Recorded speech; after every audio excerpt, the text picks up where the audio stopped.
Hello dear student, कैसे आप लोग। आई होप पढ़ाई लिखाई अच्छे से कर रहे होंगे। और हम लोग एक बहुत ख़ास उद्देश्य में आप लोगों के लिए बहुत जल्द आ रहे हैं यहाँ पे। और आपको ऐसा नहीं कि सिर्फ क्लास ही मिलेगी, क्लास तो आपको ऑफलाइन भी ऑनलाइन भी मिल रही। जैसे हमारे यहाँ फिजिक्स के टीचर, केमिस्ट्री के, बायो के, और हम लोग बायो के 2 लोग, हम और शिवम सर, प्लस हम केमिस्ट्री भी आपको कुछ पढ़ाए क्योंकि पर्सनल इश्यूज़ थी, टीचर अवेलेबल नहीं थे। अब इस समय तो आपको टीचर्स मतलब केमिस्ट्री के आ गए। तो ये लास्ट पार्ट है, केमिस्ट्री इन एवरीडे लाइफ का फर्स्ट पार्ट पढ़ा चुका हूँ, सेकंड पार्ट पढ़ाऊँगा, आज ख़त्म कर दूंगा। तो वैसे जो आपकी शेड्यूल केमिस्ट्री क्लासेस वैसे चलेंगे, और हम बायोलॉजी के लिए और शिवम सर 2 लोग बायो पढ़ाएंगे अपना पूरा कंटिन्यूअस। तो हम लोगों को एक छोटा सा एफर्ट है। अब उत्सव ऑनलाइन जो है आपकी ऑफलाइन में भी कन्वर्ट होने वाली है, तो आप इसके बेहद कैटलिस्ट प्रमोटर साबित होंगे। और आई होप आप सब लोग बहुत अच्छा साथ और बड़े लोगों का सहयोग और आशीर्वाद मिलेगा। तो कुछ अच्छा करने के लिए, युवा शक्ति के लिए, मतलब एक अच्छा काम करना, मतलब ये नहीं कि रूढ़िवादी में चल रहे हैं तो एडमिशन करा लिए हैं, रिपीटर बन रहे हैं। क्योंकि यहाँ का ट्रेंड जो देख रहे हो ना, वो रिपीटर ही है। मतलब अब हमसे बेटर कौन समझ सकता है, ये आप समझ रहे हैं। तो ये सब चीज़ें हैं। तो इसके लिए आपको टेस्ट सीरीज़ वगैरह सब कुछ मिलेगी। केवल टेस्ट सीरीज़, जैसे केवल क्लास ही मिलना सब कुछ नहीं होता, टेस्ट सीरीज़ भी मिलेगी आपको, ठीक है। तो कानपुर में जो है एक बहुत बेटर और बहुत ही अच्छी भावी, मतलब क्या कहते हैं, मतलब स्टारिंग कोचिंग मिलेगी आपको उत्सव ऑफलाइन। जैसे उत्सव ऑनलाइन है तो भाई Utsav offline in Kakadev first time. जैसे हम लोग, फिर आप लोगों का सहयोग मिलेगा तो कहेंगे ना, ऑनलाइन में अपार सफलता के बाद एक बार फिर से कानपुर में आए उत्सव। तो काकादेव कानपुर के लिए आप लोगों का बेहद स्वागत है नए सेशन से। और जो आपके भैया और दीदी हैं सबको इन्फॉर्म कर दीजिए। और बेटर एजुकेशन, मतलब हमारा क्या रोल है जीवन में, मतलब क्या, ठीक है डॉक्टर बनना तो एक मतलब वो था, जो भी छोटा मोटा मिला वो सब कुछ कर रहे हैं। लेकिन हमारा ये है कि आपको भी डॉक्टर बनाया जाए अच्छे से, मतलब वो कंटेंट दिया जाए जिसमें बस आप एक बार पढ़ें तो आपको बार बार परेशान ना हो, आप रैंक के लिए प्रमोट करें। जिनको अच्छा नॉलेज है वो रैंक के लिए प्रमोट हो, जिनको नहीं नॉलेज है वो कम से कम सीख सकें, आज नहीं तो कल वो डॉक्टर बनेंगे। तो मतलब ये एक टीम एज अ कह सकते हैं इनिशिएटर काम करती है, जीरो से हीरो तक, ठीक है। मतलब ये नहीं कि डायरेक्ट हम आपको बस एकदम चांद पे ले जाएंगे। भैया चांद पे ले जाने के लिए पहले इनिशियल वेलोसिटी देंगे VU, तब आपको लेके जाएंगे, ठीक है, फाइनल वेलोसिटी तक। तो क्या मतलब है, ये सारी चीज़ें देखिए, इतना ज़्यादा टाइम नहीं मेरे पास कि मैं आपको बहुत अच्छे से मोटिवेट कर सकूं। लेकिन मैं अगर कुछ चंद शब्दों में आपको मेरी भावनाओं को प्रकट कर रहा हूं तो आप लोग अच्छा समझेंगे और अच्छा करेंगे और अपना सहयोग बनाए रखिए। तो इसलिए टाइम को वेस्ट ना करते हुए आइए शुरू करते हैं chemistry in everyday life part second, क्योंकि 5 पार्ट मैंने पढ़ा दिया था। अब आइए 5 मिनट के अंदर हम रिवाइज करवाते हैं पार्ट 1 के बारे में। जैसे पार्ट 1 के लिए मैंने क्या बताया था, जब से आया सबसे पहले मैंने क्या लिखा था, chemistry in everyday life part 1 में 1 शॉट में क्या मिला था आपको, chemicals in drugs, chemicals in medicine आप कह सकते हैं। तो उसके मेडिसिन के अंदर कितने टाइप के क्या साल्ट थे, कौन सी मेडिसिन किस लिए दी जाती, से एंटासिड के लिए क्या था, फिर एंटी हिस्टामाइन के लिए क्या था, फिर आपका analgesic, antipyretic, anti histamine, then आपके उसके बाद एंटी फर्टिलिटी ड्रग क्या थी, नॉर्थ इंडेरॉन, ये सारी चीज़ें ना, एस्ट्रोजन प्रोजेस्टेरॉन का कॉम्बिनेशन, केवल प्रोजेस्टेरॉन का कॉम्बिनेशन कौन था, ये सारी चीज़ें मैंने बेहद अच्छे से बताया था। फिर उसके अंदर ये सारी चीज़ें बताई थी। अब आज हम लोग उसके आगे देखेंगे। जैसे क्या क्या देखेंगे, उस दिन हम लोगों ने क्या क्या लिखा था, एक जनरली समराइज करते हैं क्योंकि बिना स्ट्रेटजी के मज़ा नहीं आता पढ़ाई में, ठीक है। जैसे क्या पढ़ा था, केमिकल्स इन मेडिसिन, ये पार्ट आप लोगों का थोड़ा बड़ा था क्योंकि पूरा लेक्चर लग गया, यानी ड्रग्स इसमें कंप्लीट हो गई। फिर आप लोग पढ़ेंगे केमिकल्स इन फूड, आज यहाँ से शुरू करना है, ठीक है, केमिकल्स इन फूड। फिर उसके बाद मैंने बताया था क्लीनिसिंग एजेंट पढ़ाएंगे हम, तो आज ये भी पार्ट यहीं कंप्लीट होगा, क्लीनिसिंग एजेंट। फिर उसके बाद बताना था केमिस्ट्री इन कॉस्मेटिक्स।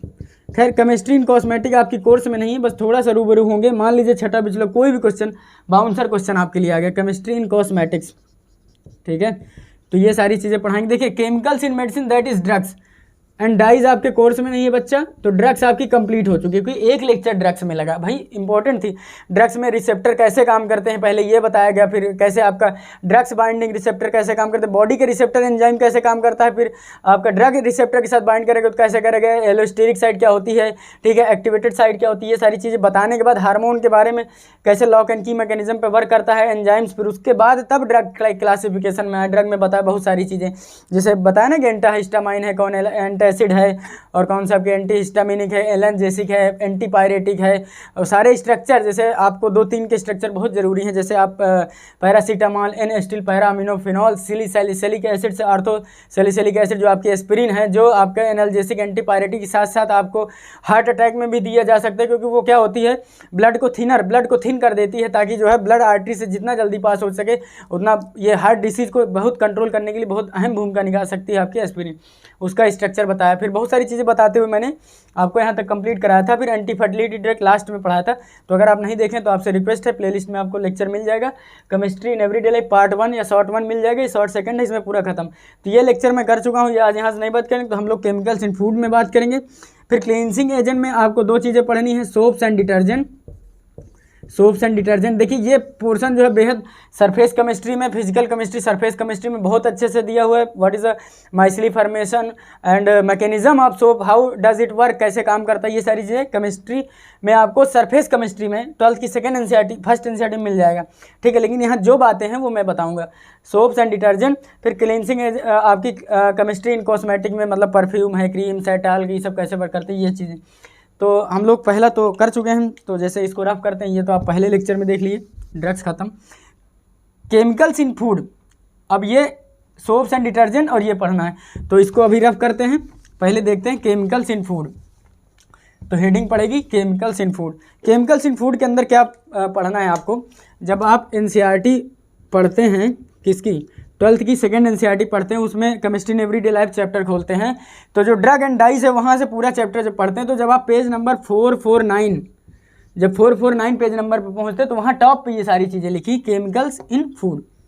कोई बातें यहाँ पे हवा पे नहीं चलेंगी, मतलब पूरी fully NCERT based. 449 12th NCERT second part आप खोलिए, 449 page number, chemicals in food, वहाँ पे इतनी बड़ी हेडिंग पड़ी, केमिकल्स इन फूड। अब इसके अंदर हमें क्या पढ़ना है, देखिए केमिस्ट्री इन एवरीडे लाइफ के अंदर क्या क्या पढ़ना था वो बताया गया, फिर वो लेक्चर बताया, फिर अब जो टॉपिक है उसके अंदर क्या पढ़ना है, समराइज़ करना बहुत ज़रूरी है। जैसे आप किसी बिल्डिंग के लिए जा रहे होते तो आपको रास्ता अगर क्लियर है तो उसमें आसानी से आप पहुँच सकते हैं, अब रास्ते नहीं क्लियर है तो आप मंजिल तक भटक जा सकते हैं। पहले रास्ते केमिकल्स इन फूड में पहले हम लोगों को फूड कलर के बारे में, वहाँ पे जो चीज़ें लिखी वो मैं लिखा रहा हूँ, फिर उसमें पढ़ना क्या वो देखें। Food colour, flavours and sweeteners, यानी आर्टिफिशियल स्वीटनर्स, जो कि इम्पोर्टेंट है इसी टॉपिक का। स्वीटनर्स ये लिखा हुआ है, 7 पॉइंट लिखा हुआ है। फूड कलर्स, आपके फ्लेवर्स एंड ये हैं। फिर उसके बाद है आपका स्टेबलाइजिंग एजेंट,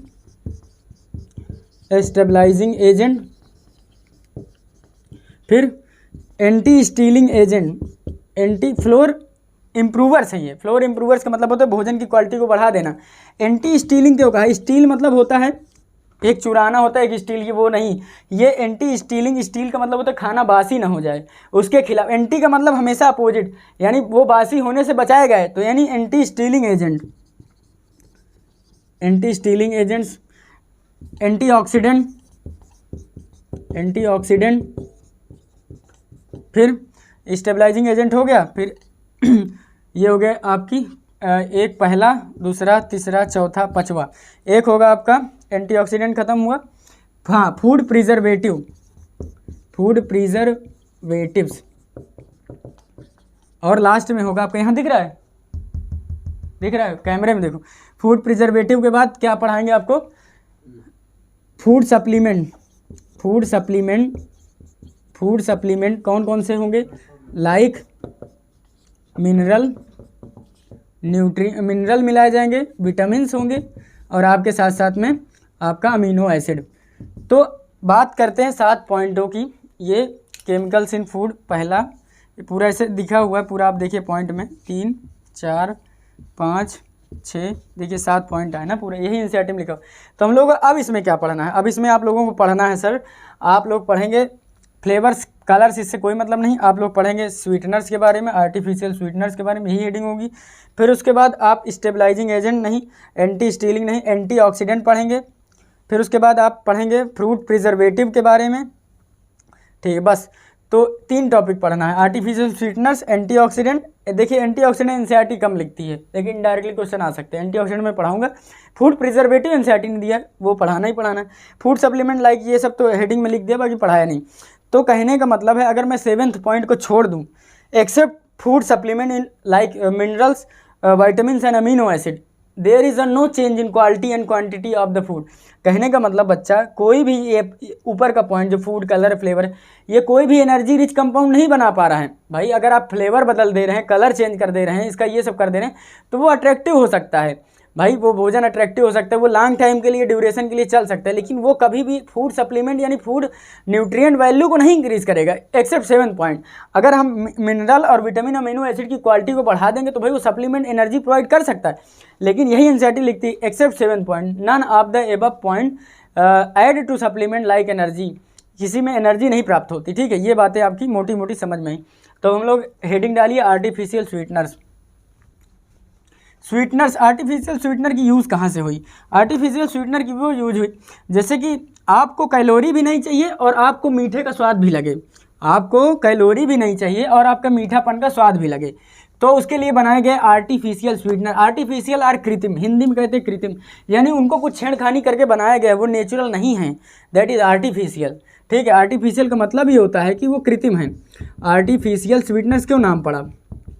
आर्टिफिशियल स्वीटनर का काम क्या था, वो सब चीज़ें देखते हैं। आर्टिफिशियल स्वीटनर्स, ठीक है, जैसे कि आप लोग समझ रहे हैं ये बात कि जैसे हम बात करते हैं नेचुरल स्वीटनर की, नेचुरल स्वीटनर लाइक सुक्रोज की बात कर लो आप लोग, natural sweeteners like sucrose. Sucrose क्या करता है? ऐड कैलोरी टू इनटेक, ये क्या करता है? कैलोरी इनटेक कर सकता है, ऐड कैलोरी व्हेन इनटेक। जब आप इसको लेंगे भोजन के रूप में किसी भी तरह, तो ये कैलोरी को ऐड कराएगा भाई, इसमें कैलोरी प्रोवाइड करेगा। लेकिन यही artificial, some people prefer artificial sweetener to avoid from, page number 4 top heading में 7 पॉइंट लिखे होंगे। देखिए शुक्ला जी, बेहद ध्यान दीजिए, आप जो है भावी छात्रों में से एक है, इसलिए हम आपको प्रमोट करना चाहते हैं और आप गुमराह मत होइए। 7 पॉइंट वैसे लिखे जैसे मैंने पढ़ा है। ठीक है, आगे देखिए, नेचुरल स्वीटनर्स में आइए, आर्टिफिशियल स्वीटनर्स में। ठीक है, natural sweetener like sucrose add calorie when intake, इसको लेने पे कैलोरी मिलती है, लेकिन except some people prefer artificial sweetener.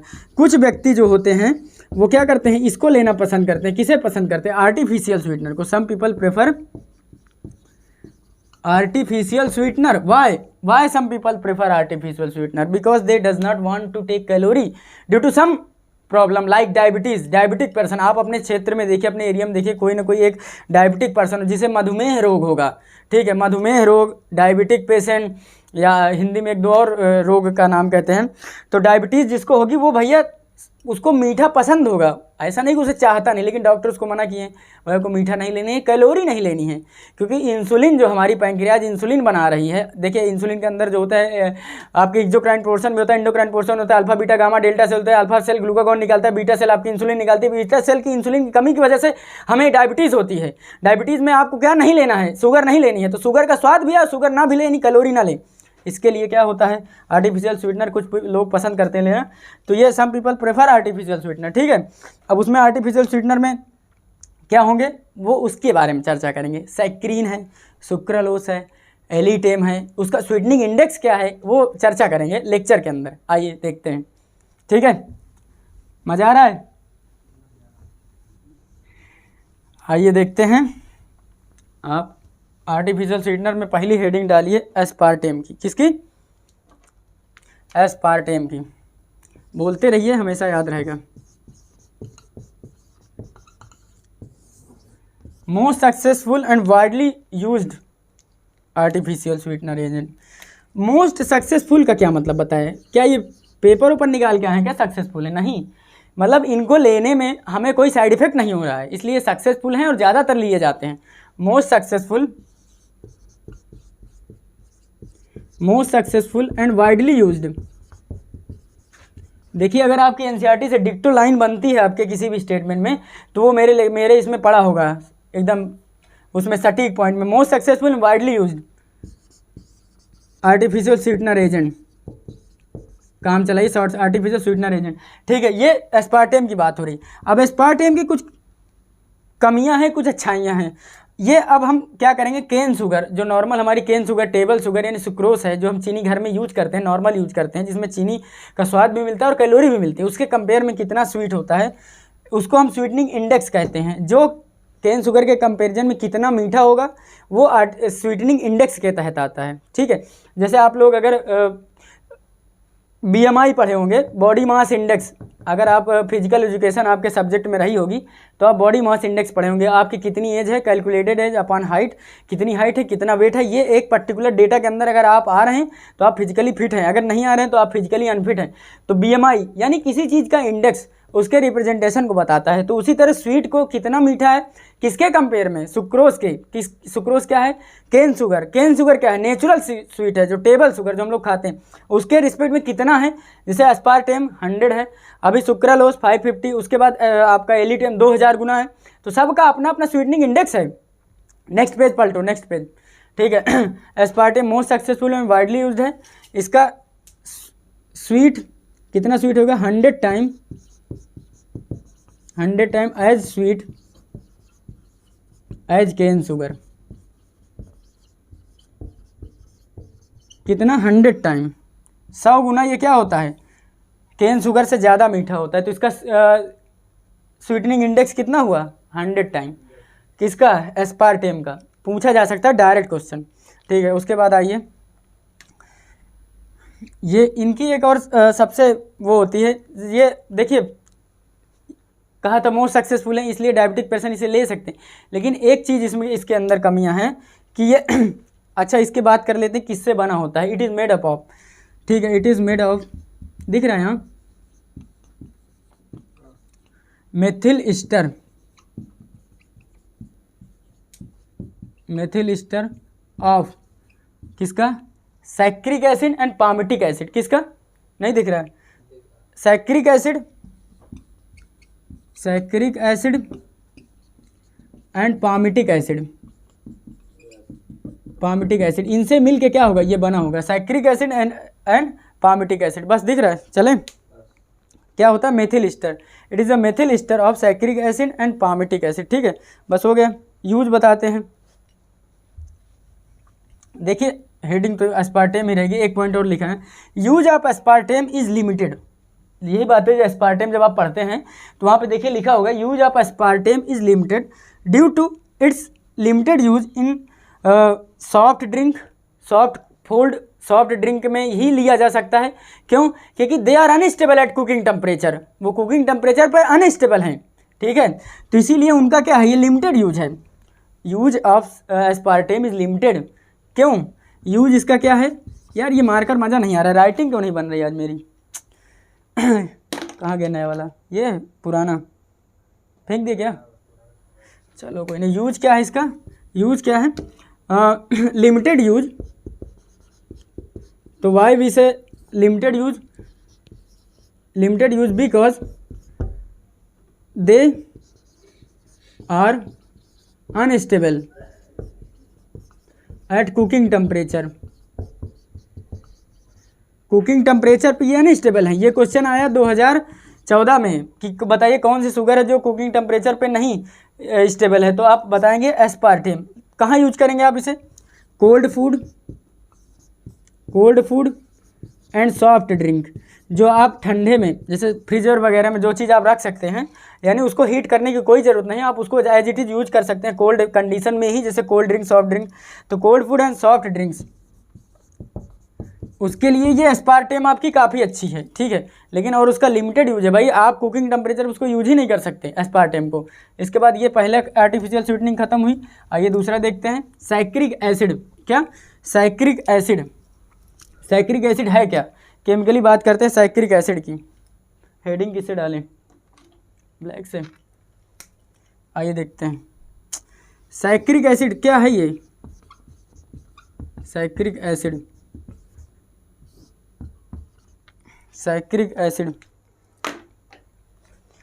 ये है जो आपकी आर्थोसल्फोबेंजीमाइड। क्या, आर्थो, देखते रहे ना, सैक्रिक एसिड की हेडिंग पढ़ी होगी, ऐसे कॉलम बने होंगे। ठीक है, एनसीईआरटी की बुक जब आप 450 पेज नंबर खोलेंगे, ठीक है, देखिए उसमें बना हुआ है आर्थोसल्फो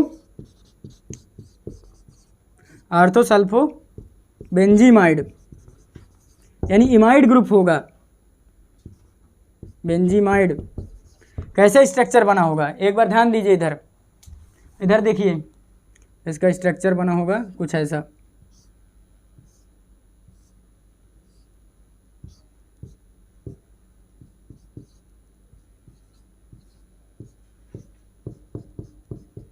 ऐसा बना हुआ है आर्थोसल्फोबेंजिक एसिड। देखो जल्दी मिलाया करो। आर्थोसल्फोबेंजीमाइड ये क्या है? ये केमिकली आपकी सैक्रिक एसिड, अगर ऐसे बन के आ जाए बच्चा तो आप तुरंत एग्जाम में लगा दो आर्थोसल्फोबेंजिक एसिड क्या है? सैक्रिक एसिड है। ठीक है, अब इसकी कंपेयर करते हैं तो कितना ज़्यादा स्वीट होगा सर? ये 550 टाइम, 550, 550 टाइम स्वीट होगा as cane sugar. Cane sugar के कंपेयर में कितना है? 550 गुना। कितना? 550 गुना। अब इसको देखो रब करना पड़ेगा, आप तुरंत लिखो, इसको रब करना पड़ेगा। कितने कितने गुना? 550। पहले वाला कितना था? 100 टाइम। ठीक है, एक्सक्रीटेड फ्रॉम यूरिन अनचेंज, मतलब आप जैसे इसको लिए वैसे ये आपकी यूरिन से एज इट कलर, जैसा कलर होगा वैसे निकल जाएगी। जैसे येलो कलर लिया तो येलो, मतलब क्या होता है? It is chemically inert in the body, body के अंदर गई मेटाबोलाइज ही नहीं होगी।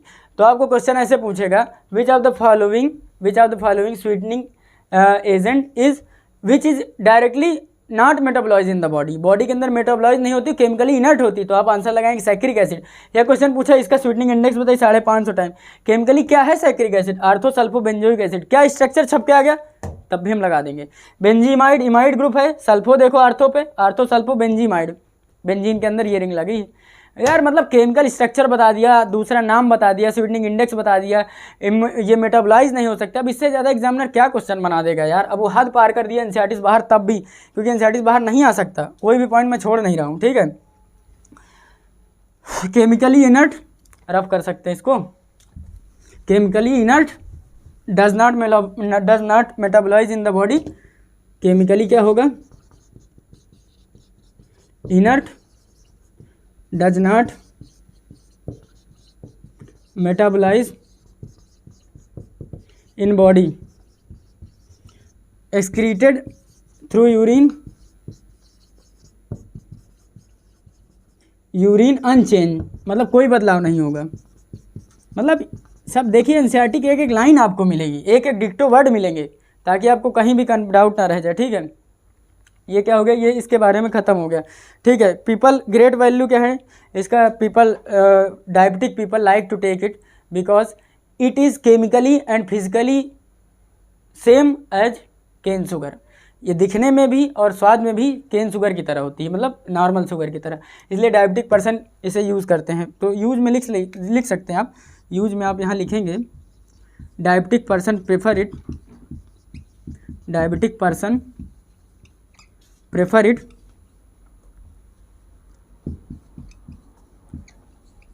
इट,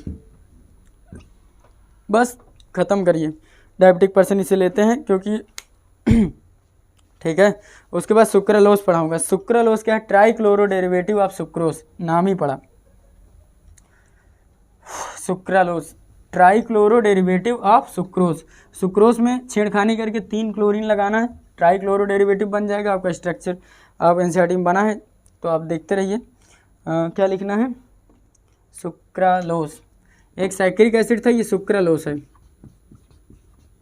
सुक्रालोस, सुक्रोज वर्ड से मिल रहा है सुक्रालोस कुछ। ठीक है, trichloro derivative of sucrose, trichloro derivative of sucrose. Sucrose का क्या है? ट्राइक्लोरो डेरिवेटिव ऑफ सुक्रोस है। इसकी स्वीटनिंग इंडेक्स कितनी होती है सर? तो ये 600 time sweet as cane sugar. 650 time cane sugar से कंपेयर करने पे केन शुगर। ठीक है, ट्राइक्लोरो डेरिवेटिव है 650 टाइम। और इसकी खास बात क्या होती है? ये कुकिंग टेम्परेचर पे स्टेबल होता है। ठीक है, its appearance and taste are like sugar. ये भी इसका अपीयरेंस और टेस्ट जो होता है वो भी शुगर की तरह होता है। Its appearance and taste are like cane sugar.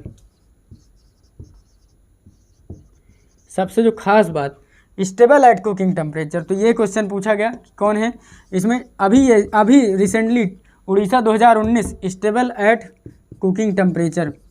Cooking temperature का मतलब देखिए, कोई भी आप भोजन बनाते हैं, कुकिंग करते हैं, तो मोर देन 100 डिग्री सेल्सियस पे ही पहले पानी बॉईल करेगा भाई, 100 डिग्री सेल्सियस के आसपास ही उसके बाद ही होना है। तो मतलब ये अच्छे खासे टेम्परेचर पे स्टेबल है, stable at a cooking temperature, stable at cooking temperature. तो कुकिंग टेम्परेचर पर स्टेबल है, स्टार बना लीजिए, ये पॉइंट बहुत इंपॉर्टेंट है, क्वेश्चन में यही आया। नीट आपका जो उड़ीसा में हुआ 2019 में, नीट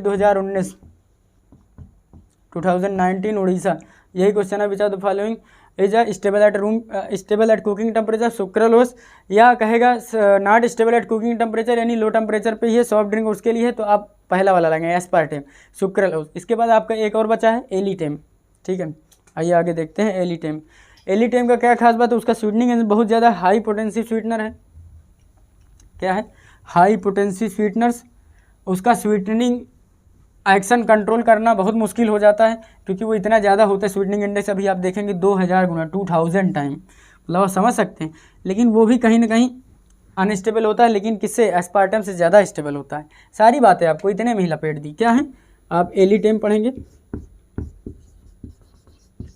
ठीक है। ये एलिटेम में क्या है, high potency of sweetening index, high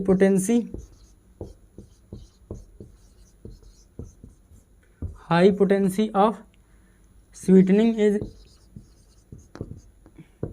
sweetness भी लिख सकते हैं, कुछ भी लिख सकते हैं, कितना, 2000 गुना, 2000 time more than cane sugar. Cane sugar comparison में इसका स्वीटनिंग इंडेक्स क्या है, 2000 गुना है, ठीक है। और क्या, it is quite stable at cooking temperature, किससे ज़्यादा, than aspartame, quite stable than aspartame. Aspartame तो बिल्कुल स्टेबल नहीं था, उससे ज़्यादा स्टेबल है, ठीक है। It's potency control of sweetness is not possible. Control of what, control of sweetening या स्वीटनेस इज नॉट पॉसिबल, ठीक है। ऐसा क्यों बोला गया बच्चा, कि देखिए आर्टिफिशियल स्वीटनिंग इनसे अभी एस्पार्टेम का 100 था, फिर सैक्रिक एसिड का 550 था, फिर उसके बाद आया सुक्रालोस का 600 टाइम था, एलिटेम का 2000 गुना है। एलिटेम का 2000 गुना मतलब आप समझ सकते हैं कितना ज़्यादा स्वीटनिंग इंडेक्स होगा इसका। अगर आप इसको यूज करते हैं, पता कितना यूज करते हैं, एक मतलब एकदम छोटा सा मात्र एक चम्मच के आधे 1/4 पर, मतलब कई बार आप देखेंगे इतना पॉइंट सा, इतने में पूरा मतलब कितने बाल्टी पानी में कहते हैं ये स्वीट कर सकता है, मीठा कर सकता है। तो इसको आर्टिफिशियली यूज किया जाता है, इसलिए इसका नाम पड़ा आर्टिफिशियल स्वीटनिंग इंडेक्स, जिसको भाई नहीं चाहिए क्या, कैलोरी इंटेक नहीं चाहिए, और उसको स्वीटनिंग का मज़ा भी लेना है। तो उसके लिए ये सारी चीज़ें 4 बताई एलिटेम तक। फिर उसके बाद अब आइए फूड प्रिजर्वेटिव में, फूड प्रिजर्वेटिव क्या करता है। फूड प्रिजर्वेटिव नाम ही बता रहा है, कुछ प्रिजर्व कर रहा है, नहीं फूड को प्रिजर्व कर रहा है। Food preservative prevent spoilage of food, भाई स्पॉइल ना हो, बर्बाद ना हो, ख़राब ना हो। क्योंकि देखो साहब, दुनिया जी रही किसके लिए, भोजन के लिए। आप किस पढ़ाई कर रहे हैं, कोई पढ़ा रहा है, कोई पढ़ाई कर रहा है, कोई डॉक्टर बन रहा है, कोई कुछ कर रहा है, सब कहीं ना कहीं डायरेक्टली इनडायरेक्टली फूड से जुड़े हुए हैं। प्लांट को छोड़ दिया जाए, वो भी भाई मिनरल एंड वाटर पे डिपेंड होते हैं अपने भोजन बनाने के लिए, सनलाइट पे, क्लोरोफिल पे, तो वो कहीं ना कहीं अलग बातें हैं। तो फूड का भाई इतनी बढ़िया आबादी है तो फूड बचाना ज़रूरी है, तो इसीलिए आपका फूड प्रिजर्वेटिव, तो ये पढ़ाना ज़रूरी है। फूड प्रिजर्वेटिव जो आपकी एनसीईआरटी में है भी, फूड प्रिजर्वेटिव ये क्या करते हैं, food preservatives prevent food from spoilage, prevent food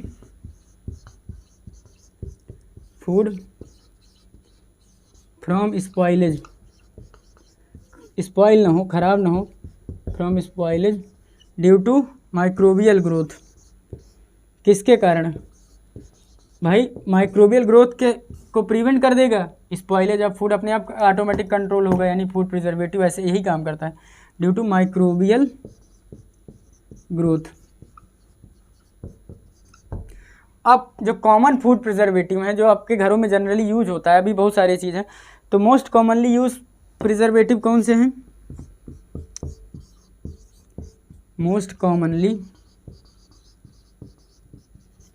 used food preservative क्या है? आप लोग घरों में देखते होंगे, क्या देखते होंगे? फूड प्रिजर्वेटिव कौन से है most commonly use food preservative? आपका साल्ट हो गया, टेबल सॉल्ट, फिर उसके बाद वेजिटेबल ऑयल, फिर उसके बाद सम शुगर, फिर उसके बाद table salt, vegetable oil, sugar and sodium benzoate. क्या? सोडियम बेंजोएट का क्या फार्मूला होता है? C6H5COONA। ये क्या है? सोडियम बेंजोएट, यानी small quantity of sodium benzoate. क्या चाहिए? इंक नहीं, अभी नहीं। Table salt, vegetable oil, sugar, sodium benzoate, यानी small amount of sodium benzoate या पर्टिकुलर क्वांटिटी ऑफ या स्मॉल क्वांटिटी कह सकते हैं भाई, सब मेटाबोलाइज नहीं होता। Small quantity of sodium benzoate C6H5COONA क्या होता है? Small quantity of sodium benzoate can metabolise हो सकता है, लेकिन बहुत ज़्यादा नहीं मेटाबोलाइज। ठीक है। साल्ट ऑफ और भी कई सारे हैं आपके फूड प्रिजर्वेटिव में यूज किए जाते हैं, जैसे salt of sorbic acid and propanoic acid. क्या होता है? एक और लिख लीजिए, साल्ट ऑफ, ये रफ कर सकता हूँ, यहीं लिखता हूँ क्योंकि ज़्यादा नीचे दिख नहीं होगा। Salt of sorbic acid and propanoic acid, salt of sorbic acid, propanoic acid, ये भी किसकी तरह यूज होते हैं? ये भी आपके फूड प्रिजर्वेटिव की तरह यूज होते हैं। आपसे पूछा जाए ऑप्शन में तो आप यही लगा के आएंगे, salt of sorbic acid and propanoic acid.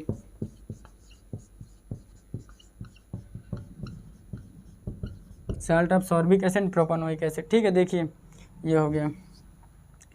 तो ये सारी पॉइंट आपकी जो है कंप्लीट हो गई फूड प्रिजर्वेटिव से रिलेटेड। ठीक है, फूड प्रिजर्वेटिव से कुछ भी नहीं छूटा। ठीक है। Salt of sorbic acid and propanoic acid. जैसे अब आपको इसका एक मैं कॉमन चीज़ बताता हूँ, एक चीज़ पकड़िए, पूरा आप लगा देंगे फूड प्रिजर्वेटिव। जैसे आपके घरों में देखोगे मम्मी लोग अचार बनाती हैं, आम का या किसी भी अचार बनाती हैं, तो जनरली क्या यूज होता है अचार में? सोचिए अचार के साथ क्या मिला? अचार को लॉन्ग टाइम तक, भाई जैसे भोजन आपके घर में बना एक दिन, भाई बहुत ज़्यादा इंपॉर्टेंट है तो आप फ्रिज में रख दिए, 2 दिन चला लिए, बस इससे ज़्यादा नहीं। लेकिन अचार क्या रोज़ बनता है घर में? नहीं, एक बार बना, लॉन्ग ड्यूरेशन तक चलाना है तो क्या करते हैं? अचार बनता है जब, तो देखिए उसमें टेबल सॉल्ट यानी नमक मिलाया जाता है, बिल्कुल। फिर उसके बाद क्या करते हैं? वेजिटेबल ऑयल या आप कह सकते हैं मस्टर्ड ऑयल यूज होता है, बिल्कुल यूज होता है।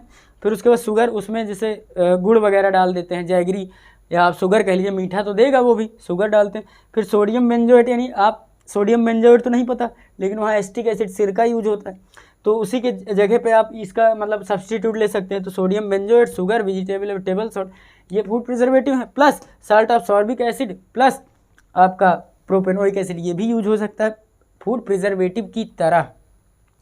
अब हम लोग देखिए फूड प्रिजर्वेटिव हमको एनसीईआरटी दिया, इससे बाहर नहीं लिखा है, लेकिन हम लोग क्या करेंगे अभी एक चीज़ पढ़ेंगे, एंटीऑक्सीडेंट, जो कभी कभी क्वेश्चन आ जाता है। एंटीऑक्सीडेंट क्या करते हैं?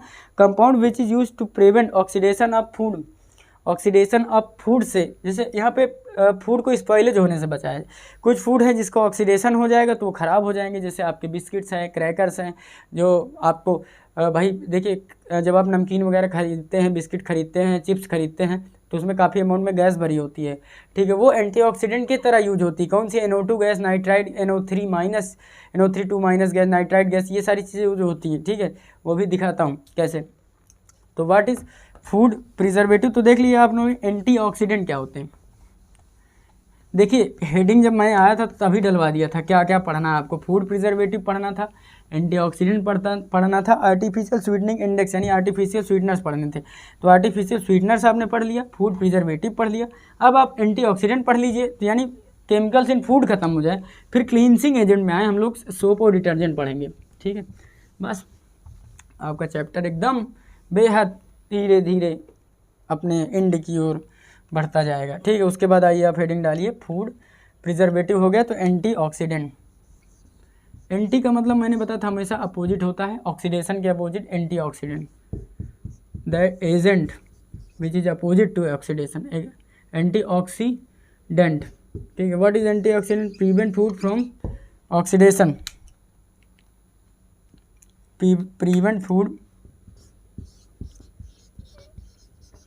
prevent food from oxidation, भोजन के ऑक्सीडेशन से ये बचाएंगे। ऑक्सीडेशन में शॉर्ट में लिख दिया, ठीक है। Prevent food from oxidation like chips, potato chips वगैरह, बिस्किट्स, क्रैकर्स, सो ऑन। पड़ाका नहीं, क्रैकर, नट क्रैकर्स, ठीक है। Prevent food from oxidation like chips, biscuit and cracker. इसके क्या होते हैं? इसको ये क्या करता है? एंटीऑक्सीडेंट, यानी ऑक्सीडेशन से बचाता है, ठीक है। अब एंटीऑक्सीडेंट यही काम करता है। अब कुछ एंटीऑक्सीडेंट है जैसे BHA, ब्यूटाइलेटेड हाइड्रोक्सी, देखिए BHA anisole, butylated hydroxy टॉलिन, BHT। इसका पूरा फुल फॉर्म क्या है? ये क्या है? एंटीऑक्सीडेंट है। क्वेश्चन पूछ ले तो आप बता देंगे। ब्यूटाइलेटेड हाइड्रोक्सी टॉलिन, टॉलिन का स्ट्रक्चर आप लोग जानते हैं, बेंजीन मेथिलीन, ठीक है। BHT, ब्यूटाइलेटेड सेम रहेगा, हाइड्रोक्सी सेम रहेगा, यहाँ T की जगह टॉलिन रहेगा, यानी A को आप बदल दीजिए, वहाँ एनिसोल कर दीजिए, OCH3 लगा दीजिए, ये OCH3, ये क्या है? एनिसोल, ठीक है। तो A लगा है ना, BHA, कोई भी आप कर लीजिए, पहले T कर लीजिए, बाद में A कर लीजिए, कोई वही है, BHA BHT एनिसोल। यहाँ ब्यूटाइलेटेड हाइड्रोक्सी टॉलिन, टॉलिन बताया अभी, ठीक है। तो ये सारी चीज़ें होती हैं क्या? एंटीऑक्सीडेंट की तरह काम करती हैं। BHA BHT को अगर हम सिट्रिक एसिड के अंदर डाल देते तो इसका इफेक्ट 2 गुना हो जाता है, और ज़्यादा अच्छे से काम करता है, ठीक है। सिट्रिक एसिड के मोर इफेक्ट देता है, ठीक है। जो आपका बटर है उसके अंदर BHA, अच्छे किस्म के जो बटर होते हैं, बटर जो अच्छे किस्म के होते हैं, जैसे हम लिख दीजिए जो बटर होते हैं अच्छे किस्म के, वहाँ BHA मिला रहता है। ये किसमें? बटर में।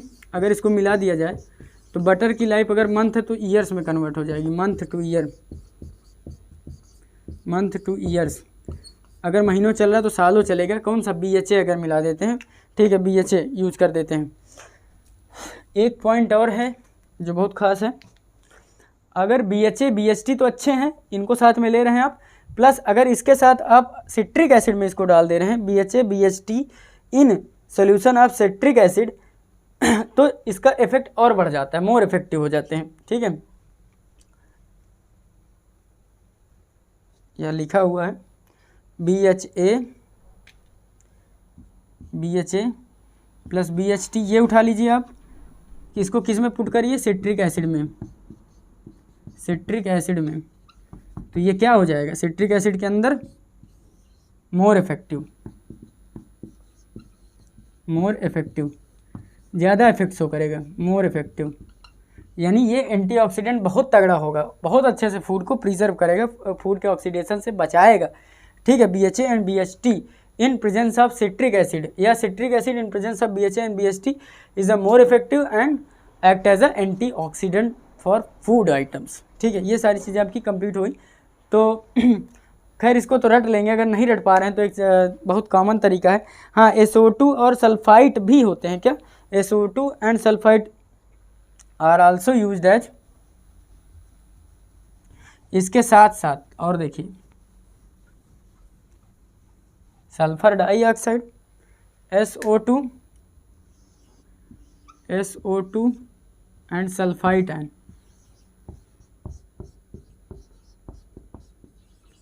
are also used as antioxidant. Antioxidant तो हैं, लेकिन किसमें हैं एंटीऑक्सीडेंट? In beer. भाई बियर उगर एक दिन का थोड़ी बना होता है, कितने दिन से रखा रहता है। बियर स्लैश वाइन, बहुत इंपॉर्टेंट चीज़ें आपके लिए चल रही हैं। Beer, wine and dry fruit, dry fruits. तो बियर, वाइन और ड्राई फ्रूट्स के अगर स्पेशली पूछ ले भाई क्या यूज होता है, तो SO2 एन सल्फाइड यूज होता है, ठीक है, SO2 एन सल्फाइड हो। अगर आपको नहीं याद हो पा रहा है तो एक ट्रिक है छोटी सी, क्या है, एंटीऑक्सीडेंट की एक ट्रिक है, वो लिखिए आप। क्या लिखना है, सुनो, किसके लिए, एंटीऑक्सीडेंट के लिए, सुनो सलमान की बहुत भाभी हैं। क्या है, बहुत भाभी हैं। तो सुनो से एक है SO2, एक है sulphide, sulphide SO2 2 minus sulphide, बहुत BHT butylated hydroxy टॉलिन and BHA है ना, तो BHA उठा लो, भाभी में BHA, एनिसॉल, एनिसॉल एंड टॉलिन, ठीक है। ये सारी चीज़ें क्या है आपकी पूरी ख़त्म हो गई एंटीऑक्सीडेंट, ठीक है।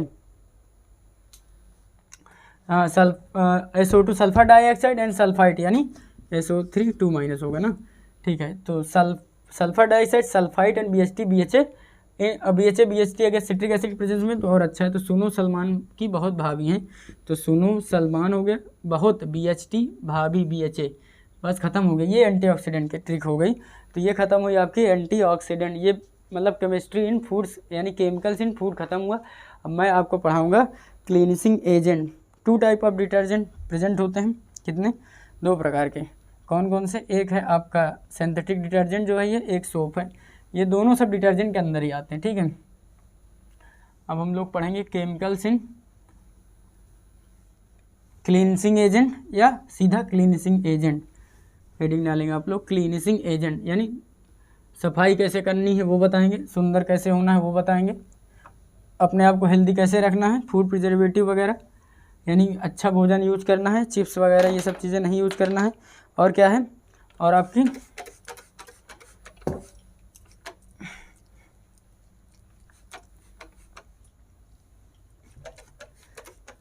तो अब हम लोग आते हैं क्लीनिसिंग एजेंट या सोप और डिटर्जेंट पढ़ाना, जो कि बहुत इंपॉर्टेंट है यार।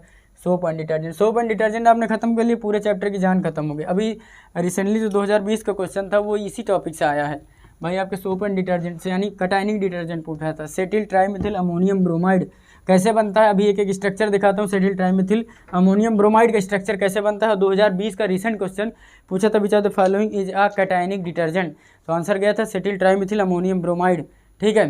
तो आइए बात करते हैं क्लीनिसिंग एजेंट की, किसकी, क्लीनिसिंग एजेंट की।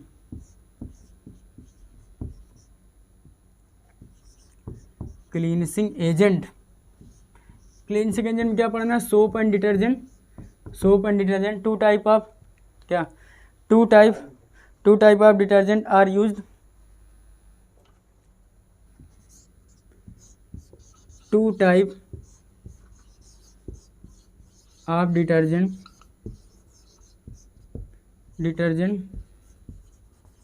आर यूज्ड, चल क्यों नहीं रहा ये,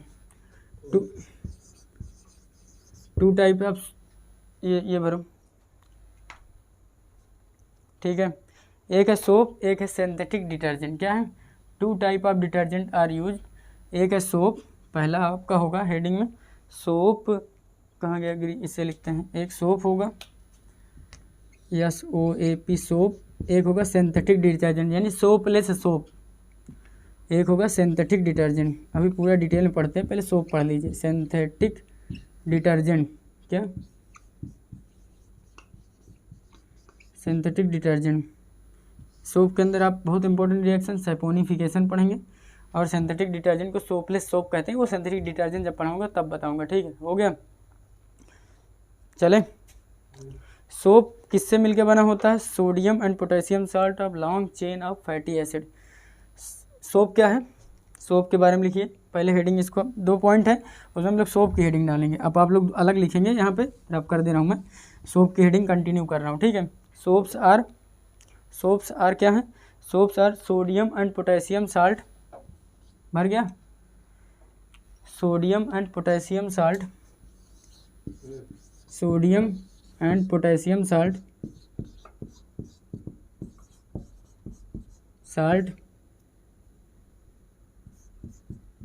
of long chain of fatty acid, long chain of fatty acid, long chain of fatty acid, ठीक है। Sodium and potassium salt of long chain of fatty acid में फैटी एसिड क्या हो सकती है, बहुत सारी फैटी एसिड होंगी, उसकी ट्रिक है सोपा। क्या है सोपा, stearic acid, oleic acid and palmitic acid. सोपा से नाम पड़ेगा सोपा, क्या stearic acid, oleic acid and palmitic acid. इसे पकड़ो, पहले वाली लिखो स्टेरिक एसिड, स्टेरिक एसिड, दूसरी वाली क्या है ओलेइक एसिड, ओलेइक EIC, फिर से लिख दो OLEIC, ओलेइक एसिड। और तीसरा जो ये PS है पामिटिक एसिड, 16 कार्बन 16 पाम हथेली, पामिटिक एसिड, ठीक है। ये हो गया। तो stearic acid, palmitic acid and oleic acid, बहुत सारी एसिड फैटी एसिड से मिलकर बना होगा। तो sodium and potassium salt of long chain of fatty acid को कहते हैं अब सोप। अब हम एक रिएक्शन पढ़ेंगे saponification. Soap containing sodium acetate, जिस ऐसे सोप जिसमें सोडियम एसीटेट है वो किससे मिलके बने हुए होते हैं, उसे उस रिएक्शन को कहते हैं सैपोनिफिकेशन। वो रिएक्शन अच्छे से दिखाता हूँ आपको, आओ बैठो। अब क्या करेंगे, इसको आप लिखेंगे तुरंत, रफ करें, ठीक है। आइए रफ करते हैं। एक हेडिंग डालिए सैपोनिफिकेशन, एक रिएक्शन है सैपोनिफिकेशन।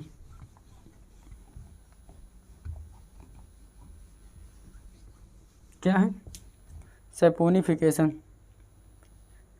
हेडिंग डालिए नहीं चल रहा ये रेड वाला, सैपोनिफिकेशन।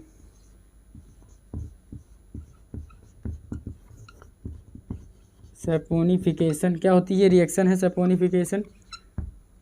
सोप या सोप कहाँ है ब्लू, सोप नहीं चल रहा है, soap containing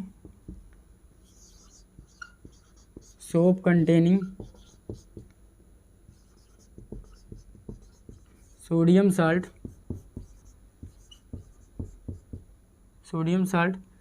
of sodium salt.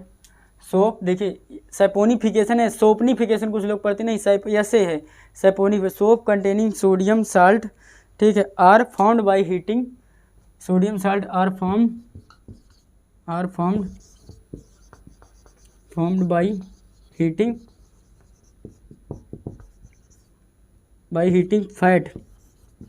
Fat. क्या होगा फैट, दैट इज रेड वाला दो, that is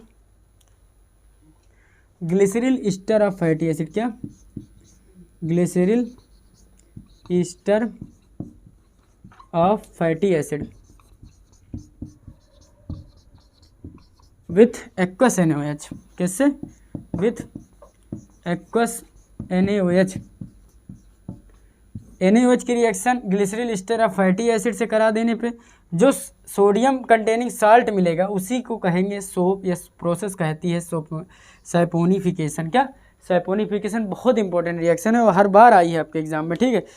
this reaction is known as saponification, ये लिख लो, this reaction is known as saponification. इसी रिएक्शन को कहते हैं सैपोनिफिकेशन। आइए हम लोग करके देखते हैं कैसे ग्लिसरील ईस्टर ऑफ फैटी एसिड बना के देखते हैं। Glyceryl ester of fatty acid या ग्लिसरील ईस्टर ऑफ स्टीयरिक एसिड एक बनाएंगे। ग्लिसरील ईस्टर ऑफ, यहाँ सैपोनिफिकेशन ही चल रही, यहाँ थोड़ा सा रफ करना पड़ेगा क्योंकि स्पेस ज़्यादा चाहिए।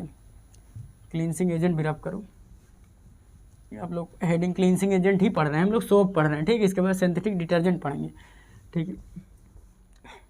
ग्लिसरील ester of fatty acid, glyceryl ester of fatty acid में स्टीयरिक एसिड, देखो मैंने बताया था आपको सोपा, स्टीयरिक एसिड ले लीजिए, ओलिक एसिड ले लीजिए, पामिटिक एसिड ले लीजिए, उसके साथ हीट करिए तो ग्लिसरील ईस्टर ऑफ स्टीयरिक एसिड लीजिए, ठीक है। Glyceryl ester of stearic acid कैसे लेंगे, ठीक है, CH2 CH2 C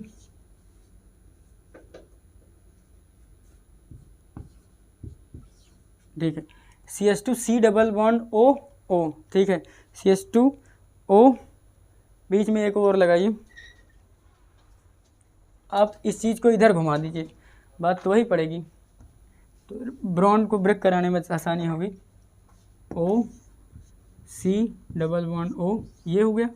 इसी तरह इसमें भी यही होगा, आपको इसे सजा लेना है। क्या होगा, कार्बन के साथ C डबल बॉन्ड हो गया। इसी में क्या होगा आपका, इसी से जुड़ा होगा C17H35, कितना, C17H35 सब में, C17H35, C17H35, ठीक है। ये क्या होगा, ये है आपके glyceryl ester of stearic acid. इसको रफ कर दूँ मैं, ये reaction saponification of cleansing agent पढ़ रहे हैं। Glyceryl ester of stearic acid, glyceryl ester of stearic acid वहाँ चला गया, ये है, यहाँ इसको शिफ्ट करो, glyceryl ester of stearic acid.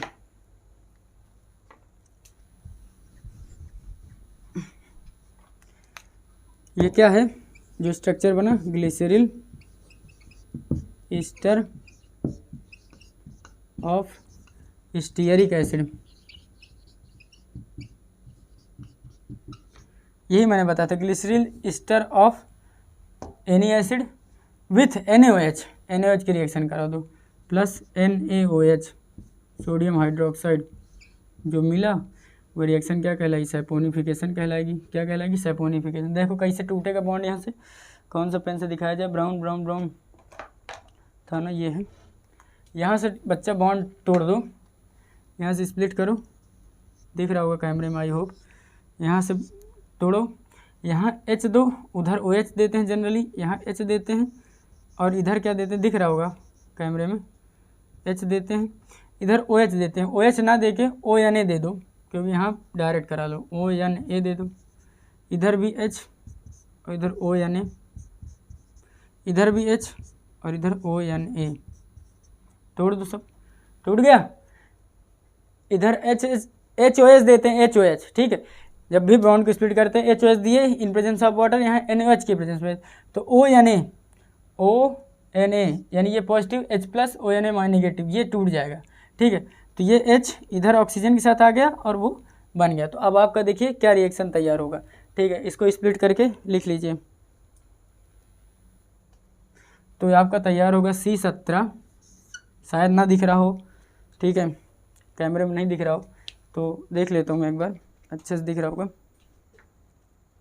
ठीक है, बट थोड़ा लाइट ठीक ठीक ठीक, कोई बात नहीं, आगे लिख लेते हैं रेड पेन से, परेशान ना होइए आप। C17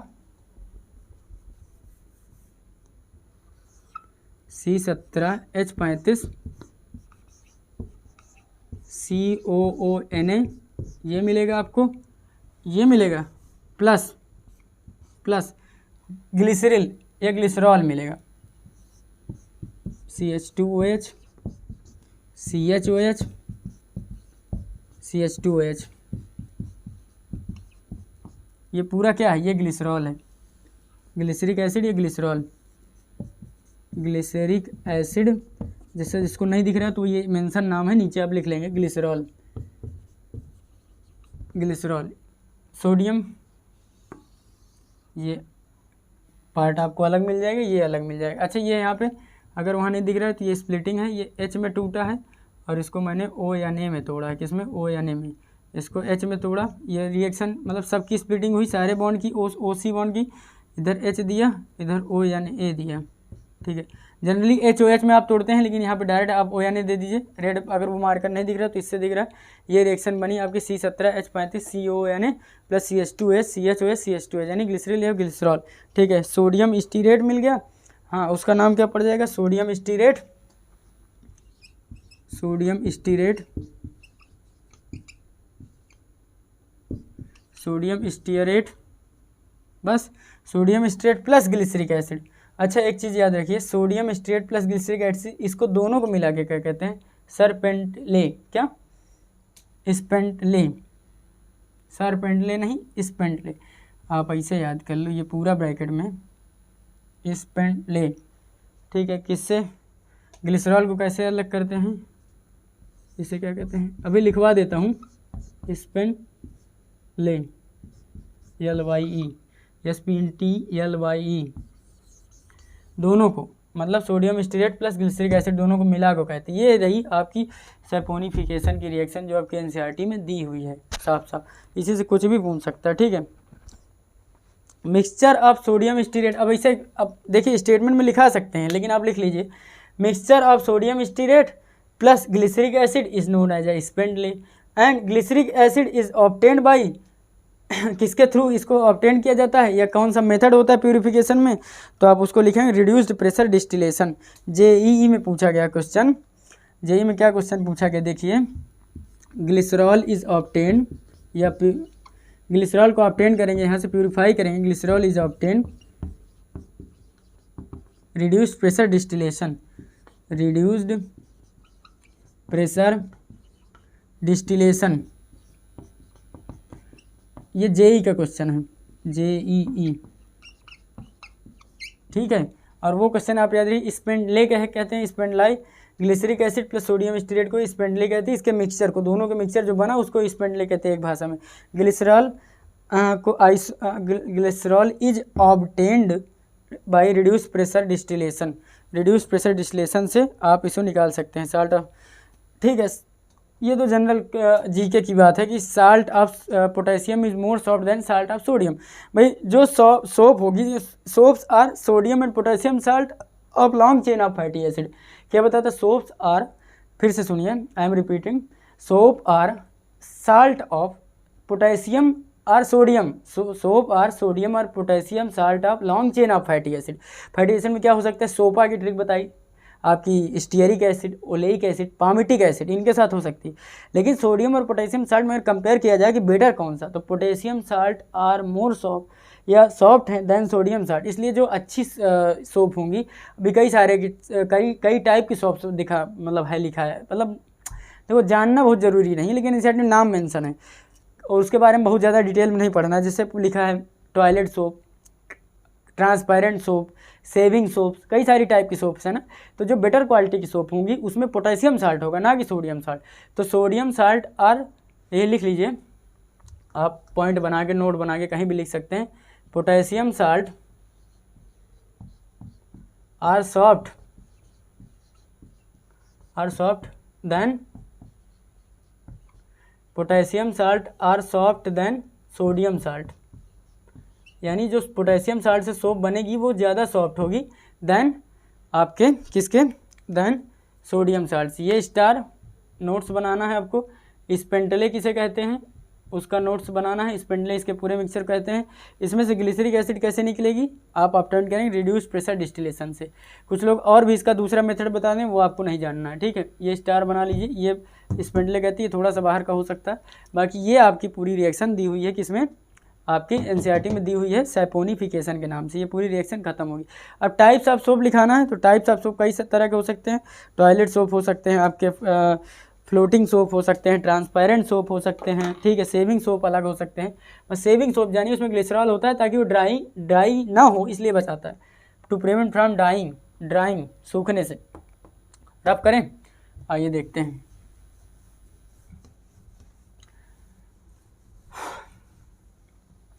क्या है टाइप्स ऑफ सोप आप लिखेंगे। टाइप्स ऑफ सोप कई प्रकार के हैं जो एनसीईआरटी में खाली नाम मात्र से लिख दिए हैं, नाम लिख दिए हैं, इसलिए हेडिंग बताना ही पड़ेगा। टाइप ऑफ सोप की इधर लिखाता हूँ, टाइप ऑफ सोप।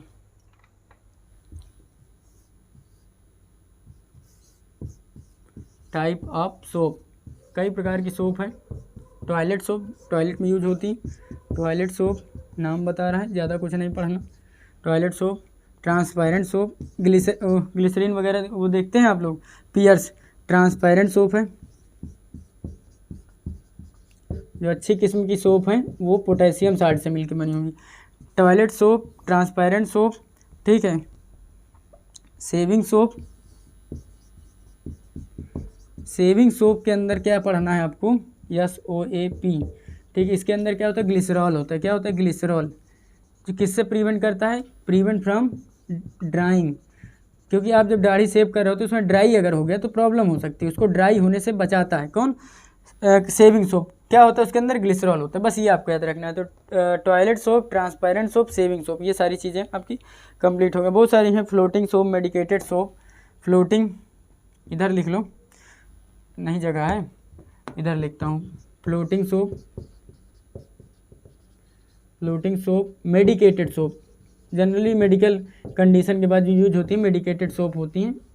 उनमें कुछ antiseptic and anti clean, anti bacterial, anti microbial property होती है, इसलिए हम मेडिकेटेड सोप। तो कई प्रकार की सोप आपने पढ़ी, टॉयलेट सोप पढ़ी, ट्रांसपेरेंट सोप पढ़ी, सेविंग सोप पढ़ी, उसके बाद फ्लोटिंग सोप पढ़ी, फिर मेडिकेटेड सोप पढ़ी, कई टाइप के। तो नेम टाइप ऑफ सोप बताया गया। सोप कैसे बना, सैपोनिफिकेशन से। इससे ज़्यादा इसके कुछ डिसएडवांटेज है सोप के, जैसे एनसीईआरटी ने लिख दिया, डायरेक्ट बता दे रहा हूँ। सोप के डिसएडवांटेज ये है कि जैसे हार्ड वाटर के साथ ये लेथर या फोम का फॉर्मेशन कम करता है, इसलिए क्लींसिंग प्रॉपर्टी रुक जाती है। जैसे इसको आप कपड़े में नहीं यूज कर सकते, जनरली स्किन में, बॉडी, ह्यूमन बॉडी के लिए यूज होती है सोप। और कई प्रकार की सोप्स होती है, जिससे जो डिटर्जेंट से बनेंगी उसको आप यूज कर सकते हैं हार्ड वाटर में। वो will form better leather and scum formation, और अच्छे से वो कपड़े को क्लीन करेगा, ग्रीस और फैट वगैरह जो होंगे उनको निकाल देगा फैब्रिक से। तो डिटर्जेंट यूज करते हैं हम लोग उसके लिए, इसलिए सोप का ये डिसएडवांटेज है। बस इससे ज़्यादा कुछ नहीं पढ़ना। अब हम लोग पढ़ेंगे soapless soap and that is detergent, ठीक है। सोपलेस सोप क्या है, डिटर्जेंट है। क्या है, सोपलेस सोप डिटर्जेंट है। सिंथेटिक डिटर्जेंट, पढ़ा नाम इसका, क्या चल नहीं रहा ये, सिंथेटिक डिटर्जेंट। क्या है, सिंथेटिक डिटर्जेंट, हेडिंग पड़ेगी सिंथेटिक डिटर्जेंट। इसे क्या कहते हैं, सोपलेस सोप कहते हैं। सोपलेस सोप, सोप तो है लेकिन सोप नहीं है। डिटर्जेंट के अंदर दो प्रकार की सोप पड़ी थी, सोप एंड आपकी synthetic detergent. Two type of detergent and found, that is soap and synthetic detergent. तो ये सोपलेस सोप है, ठीक है। अब इसमें हम लोग पढ़ेंगे पहले, इसमें anionic, cationic, then non ionic. तो पहले आप लोग पढ़िए एनायनिक। एनायनिक मतलब निगेटिव, एनायनिक डिटर्जेंट। देखिए इस बार आया नीट 2020 में कैटायनिक डिटर्जेंट, अब इस बार हो सकता है एनायनिक आ जाए। एनायनिक डिटर्जेंट की कुछ रिएक्शन है वो आपको देखनी पड़ेगी, ठीक है। लॉरिल अल्कोहल के साथ रिएक्शन कराएंगे आप लोग, लॉरिल अल्कोहल के साथ, ठीक है। किसकी रिएक्शन, H2SO4 के साथ, एसिड के साथ। लॉरिल क्या करेंगे आप देखिए, लॉरिल अल्कोहल का फार्मूला क्या होता है, CH3CH2 का होल 10 CH2OH, ठीक है। CH3CH2 का होल 10 CH2OH आपका क्या है, ये दिख रहा है यहाँ से, यहाँ लिखेंगे दिखेगा अच्छे से, ठीक है। ये देखते हैं,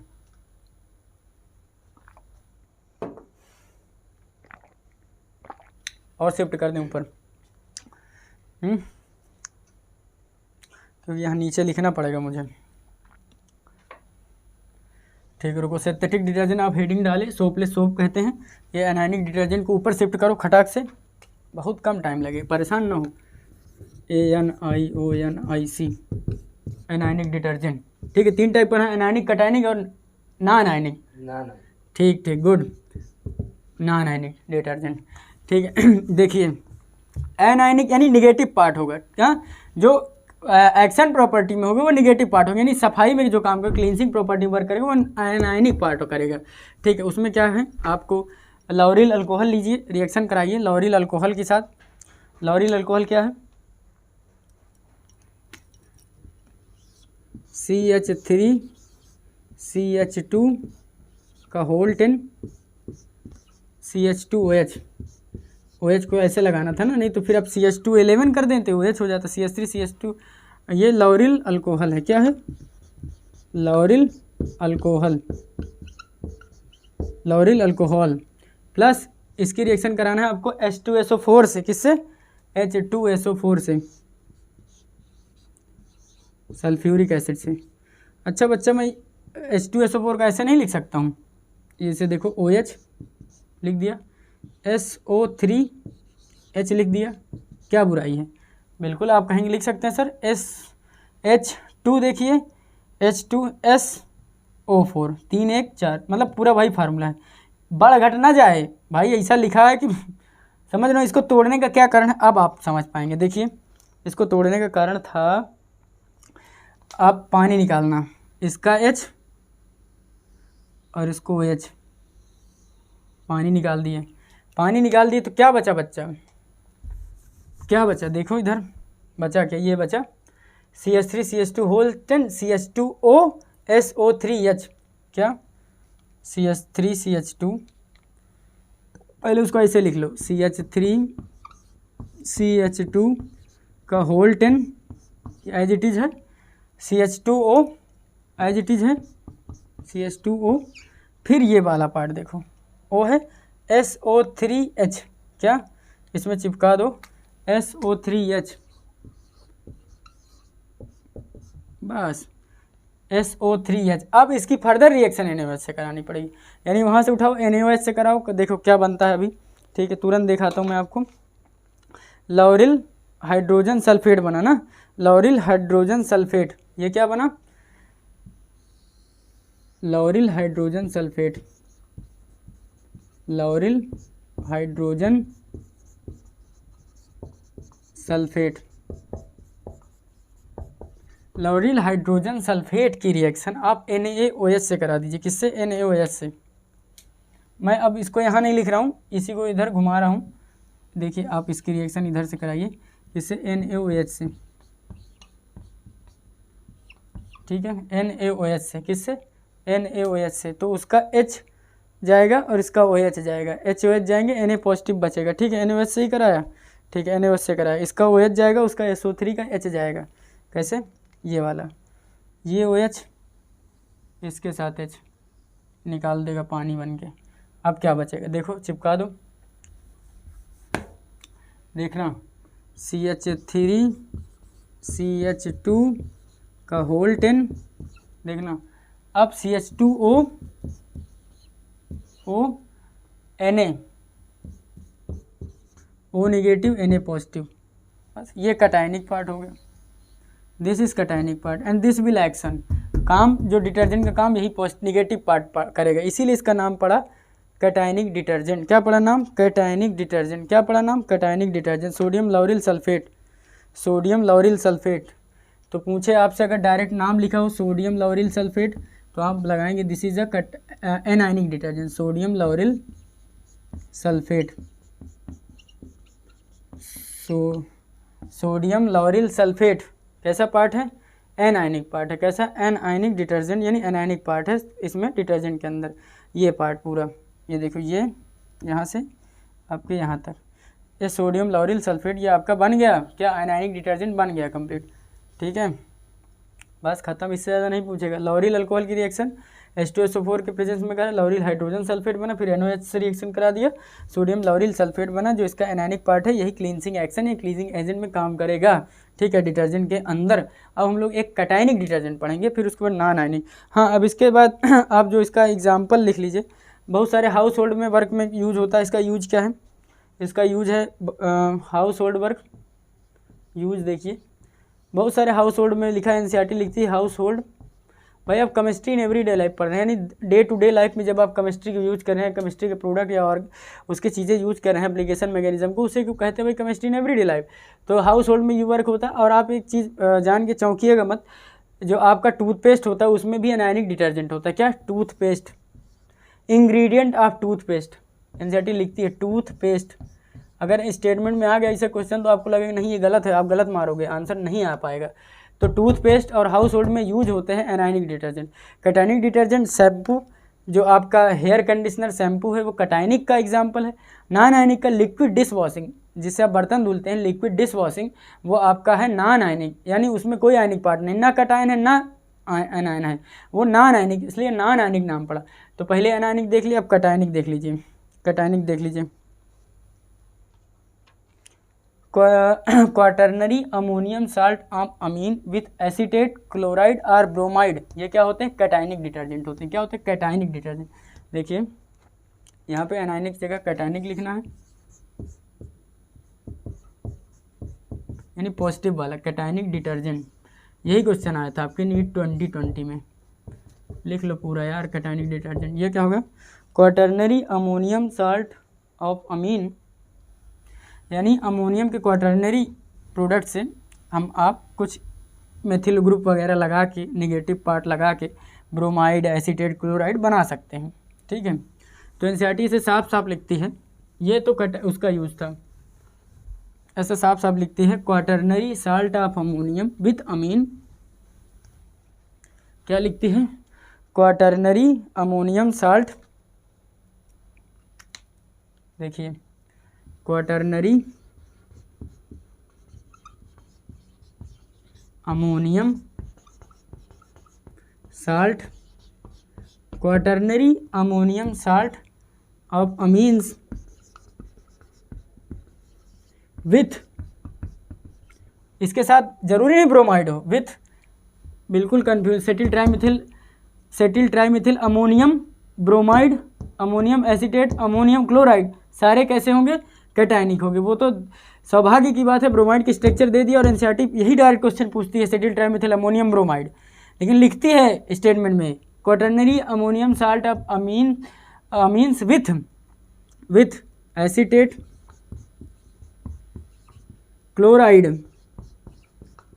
इन निगेटिव पार्ट Cl माइनस भी हो सकता है, ब्रोमाइड Br माइनस भी हो सकता है।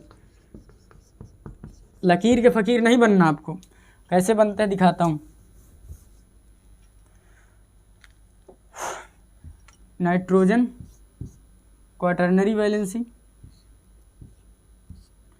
मेथिल मेथिल मेथिल, बस इसको याद रखना, कितने लगेंगे इसको याद रखना आप बिल्कुल।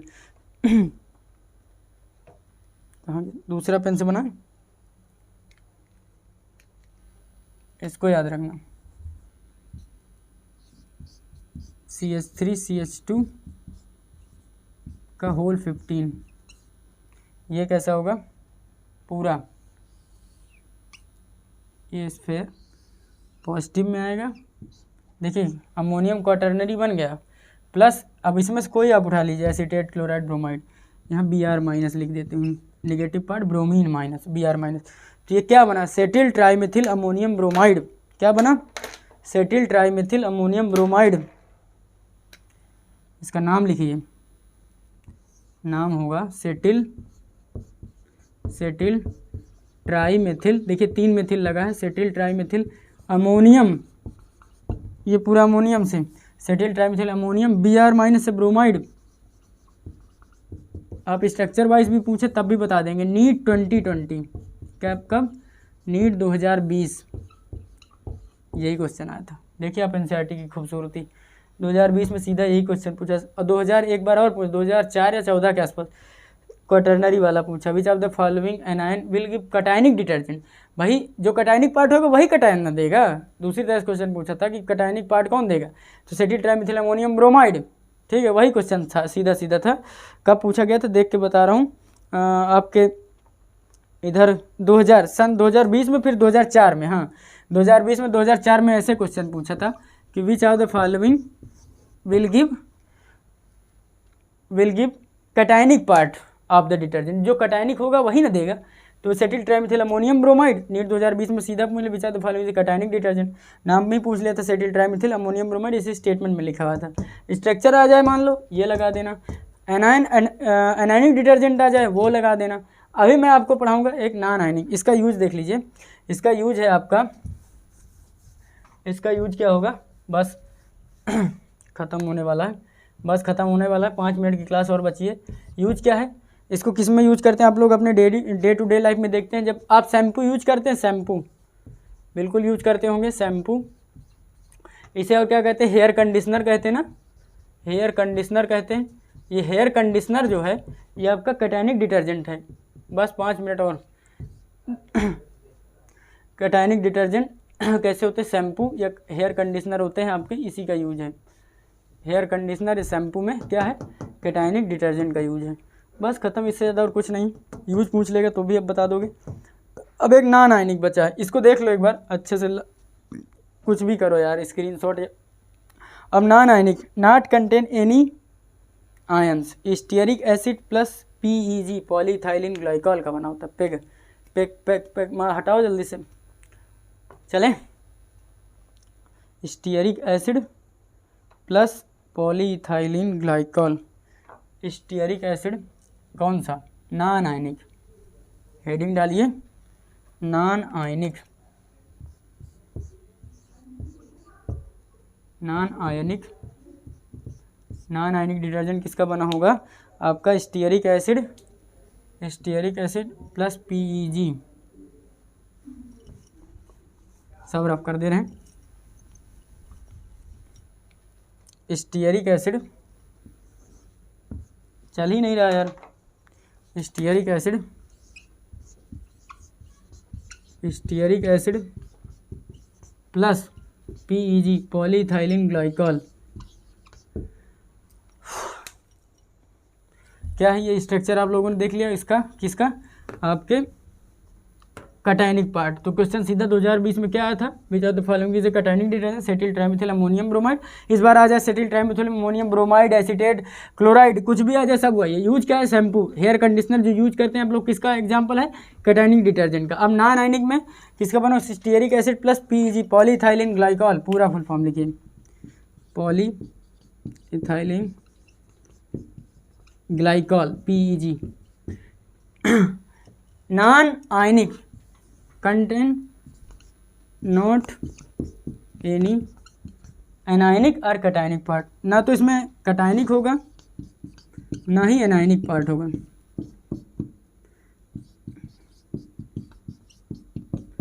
ना ही इसमें कैटायनिक पार्ट होगा ना ही एनायनिक पार्ट होगा, इसलिए नॉन आयनिक डिटर्जेंट कहलाता है। इसका बना होता है stearic acid plus polyethylene glycol. इसके एग्जाम्पल क्या हैं, liquid dish washing is an example of what, non ionic detergent. बस बेहद खूबसूरती से ख़त्म हो गया आपका इसका यूज इधर लिखता हूँ ना, यहीं लिखते हैं यूज। लिक्विड डिश वॉशिंग, एक बूंद चम्मच से पूरे घर की धुलाई सफाई। ऐड देखते हो आप, थोड़ा सा लो बर्तन काम तमाम करो, वही है ये लिक्विड डिश वॉशिंग। डिश माने, अरे डिशेस बहुत सारी होती हैं, यूज करते हैं आप लोग घर में बर्तन, उसको वॉश करने के लिए कोई ज़रूरी होता है मटेरियल जो लिख के आता है, वही है लिक्विड डिश वॉशिंग। किसका बना होता है, नॉन आयनिक डिटर्जेंट का। उसमें कौन सा डिटर्जेंट मिला है, नॉन आयनिक। आपके टूथपेस्ट में नमक है, वो डिटर्जेंट भी होता है, कौन सा, एनायनिक वाला। कैटायनिक वाले की एग्जांपल शैम्पू बताया, कौन सा शैम्पू, हेयर कंडीशनर। तो यूज बता दिए कौन कौन से पार्ट हैं, कैसे किसके किसके बने हैं, सारे स्ट्रक्चर पूरी बेहद खूबसूरती। इससे क्वेश्चन कहीं का पूछ ले यार, लगा देना और 12 तारीख के बाद आके मिल लेना। वीडियो वैसे अपलोड रहेगा, एक एक लेक्चर रिवाइंड करके देख लेना। अगर इससे बाहर क्वेश्चन आ जाएगा तो पढ़ाना छोड़ दूंगा, it's my promise, and I will do my best as possible as I can. तो इसी के साथ आपका लेक्चर होता है ख़त्म। आपके पूरे cleansing agent, chemistry in cosmetics आप सोच रहे होंगे मैंने डलाया था, लेकिन chemistry in cosmetics sorry Bros आपके कोर्स में नहीं है। उसमें बहुत सारी चीज़ें पढ़ानी है, क्रीम कैसे बनाया जाता है, मतलब सुंदरता कैसे बनाई जाती है, मैं सुंदर वाली फेयरनेस वाली क्रीम कैसे होती है, वो वाली दही वाला दूध वाला क्रीम नहीं, फेयरनेस क्रीम, कॉस्मेटिक्स, टाल्क, सुंदर कैसे बना जाए वो आगे का भविष्य है। जैसे आप वाइट अप्रेन पहनेंगे, डॉक्टर बनेंगे, तो आप दुनिया के मोस्ट हैंडसम आदमी होंगे, ठीक है। तो इसी होप के साथ आप सुंदरता को शायद उसी पैमाने से आंक रहे होंगे जहाँ से मेरी भावनाएं आप तक पहुँच रही होंगी। तो ठीक है, इसी के साथ हम लोग केमिस्ट्री एवरीडे लाइफ एंड करते हैं। जैसे आपके केमिस्ट्री के टीचर आपको रेगुलर क्लासेस दे रहे हैं, इस समय केमिकल इक्विलिब्रियम चल रहा है, तो आप उधर एंजॉय करिए फिजिकल का। इधर ऑर्गेनिक के जितने मतलब बेहद इंपॉर्टेंट चैप्टर जो टोटली एनसीईआरटी बेस्ड थे और एकदम थ्योरेटिकल, बहुत अच्छे से मैं मतलब जितना मुझसे पॉसिबल हो सका मैंने दिया, बायोलॉजी की तरह। सोचिए मतलब केमिस्ट्री को बायोलॉजी के वे में पढ़ाना एक अलग होता है, ठीक है। तो आपको मतलब एनसीईआरटी नहीं पढ़ना है, बस लेक्चर पढ़ लिए, काम खत्म। मैं फिर से कह रहा हूँ, मैं गारंटी दे रहा हूँ, इससे बाहर क्वेश्चन नहीं आएगा। अगर इन सब जो चैप्टर मैंने पढ़ाया केमिस्ट्री में, 12 तारीख को आपका सामने पेपर होगा और मेरे वीडियो होंगे। अब आप एक भी कमेंट करके भेज देना कि सर ये कुछ आप नहीं पढ़ा, ये आया, ये आपके एनसीईआरटी में था। एनसीईआरटी के बाहर का होगा तो हो सकता है ना हो, लेकिन अगर एनसीईआरटी का क्वेश्चन है, अगर आया है तो मेरे लेक्चर में ज़रूर होगा, इट्स माई प्रॉमिस, ठीक है। तो इसी के साथ मिलते हैं अगले लेक्चर में। तो आप लोग पढ़ाई करते रहिए और बने रहिए उत्सव ऑनलाइन, और बहुत जल्द उत्सव ऑफलाइन। ठीक है, बहुत जल्द खुशखबरी देंगे, पूरा इनॉग्रेशन होगा और सेलिब्रेशन भी होगा जितना हम लोगों से हो सकता है, और आपका सहयोग रहेगा। आपका most welcome and most invitation from bottom of my heart and my team. ठीक है, तो इसी के साथ बने रहिए, अपना प्यार बनाए रहिए, आशीर्वाद बनाए रहिए। थैंक यू, धन्यवाद।